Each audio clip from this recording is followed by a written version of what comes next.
কাজও করতাম না, এখন মানে করতেছি, তো ভালো লাগতেছে অ্যাকচুয়ালি। তো অ্যাকচুয়ালি কি বলুন তো, আপনি যে এক্সারসাইজ আর খাবার এই দুটো একে অন্যের মানে সম্পর্কযুক্ত। আপনি যদি শরীরে ভালো খাবার না দেন তাহলে বেশি এক্সারসাইজ করতে পারবেন না। ধরুন আপনি যখন গাড়ি নিয়ে অনেক দূর যাবেন, গাড়িতে মানে তেল ভরতে হবে, এবং নিশ্চয়ই। তেলের কোয়ালিটি যদি ভালো না হয় তাহলে কিন্তু গাড়ির ইঞ্জিন খারাপ হবে। তো আপনি এই যে এক্সারসাইজ করছেন, এক্সারসাইজ করছেন যখন, তখন আপনার শরীরে পুষ্টিকর খাবার দিতে হবে। আপনি নর্মালি সকালবেলা কি খান? নর্মালি সকালবেলা লেবু জল বা গ্রিন টি এরকম। লেবু জল অথবা বা গ্রিন তো গ্রিন টি, হ্যাঁ। আপনি কি জানেন মানে লেবু জল কি গরম লেবু, গরম জলের সঙ্গে লেবু খান? হ্যাঁ, গরম জলের সাথে লেবু।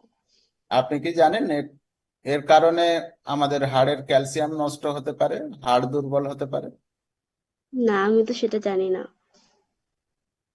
তো বিশেষ করে সকালবেলা গরম জলের সঙ্গে লেবু খাওয়া উচিত নয়। আচ্ছা। ঠিক আছে? তো ওকে। আপনার কোচ বলে দেবে সকালবেলা মানে আপনি কি খাবেন। আপনি এক্সারসাইজ করছেন, তার সঙ্গে পুষ্টিকর খাবার না দিলে দেখবেন কিছুদিন পরে আপনার এই যে এক্সারসাইজ করলে মাসল ব্রেকডাউন হয়, মাসলটা মানে নষ্ট হয়। মাসল যখন নষ্ট হয়, মাসলের সঙ্গে সঙ্গে আমাদের এনার্জি এবং ক্ষমতা কমে যায়। তো আপনি এক্সারসাইজ করছেন খুব ভালো, তার সঙ্গে সঙ্গে পুষ্টিকর খাবার দিন। ঠিক আছে? জি। হ্যাঁ। আপনার কোচকে বলবেন, দেখুন হুম। এখানে আমরাও যখন প্রথম এসেছিলাম ভাবতাম যে মানে এমন আবার কি। যখন আমরা মানে বুঝেছি পুষ্টির মানে প্রয়োজনীয়তা, তখন আমরা পুষ্টিটাকেও এর সঙ্গে অ্যাড করি, পুষ্টিকর খাবার। আর পুষ্টিকর খাবারটা অ্যাড করেছি বলে আজকে মানে 17-18 বছর এই সিস্টেম ফলো করে খুব ভালো থাকতে পেরেছে।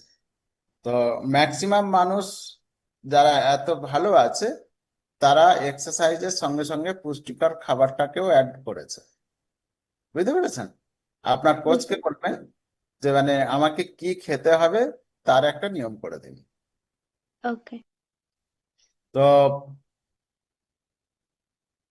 নেক্সট আমি আসবো যারা আমাদের সিস্টেম ফলো করছে